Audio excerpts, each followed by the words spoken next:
life can feel overwhelming, and I've been there myself. In 2021, I reached a point where I couldn't take it anymore.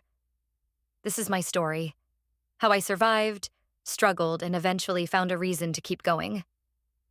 I'd had enough. I swallowed 5 bottles of pills, thinking it would all finally end. But my mom found me and called for help. I don't know how long it took, but the next thing I remember is waking up in the hospital, angry that I was still alive. I tried to rip out my IV, and they had to strap me to the bed to stop me from hurting myself.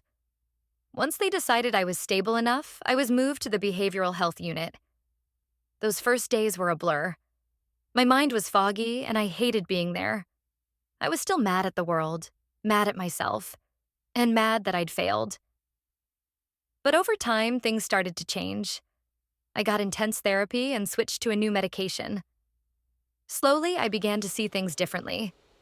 I left a toxic marriage that had been draining me, found joy in my children's happiness, met a wonderful boyfriend, and built a life that feels meaningful. I even have a job now that gives me purpose. The recovery wasn't easy, though.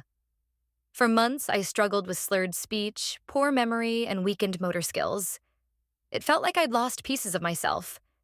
Even now, my wit and reasoning aren't what they used to be, but I've learned to adapt.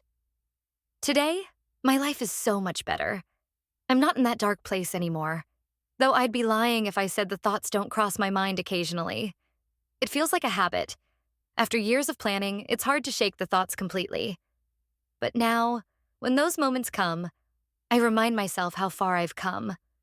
I don't want to die anymore. I want to live. For my kids, my partner, and myself. And for anyone out there struggling, I want you to know, it can get better. It's not easy, but it's worth it. If my story resonated with you, please take a moment to like this video and subscribe to the channel. Sharing our experiences helps build a community of hope and understanding.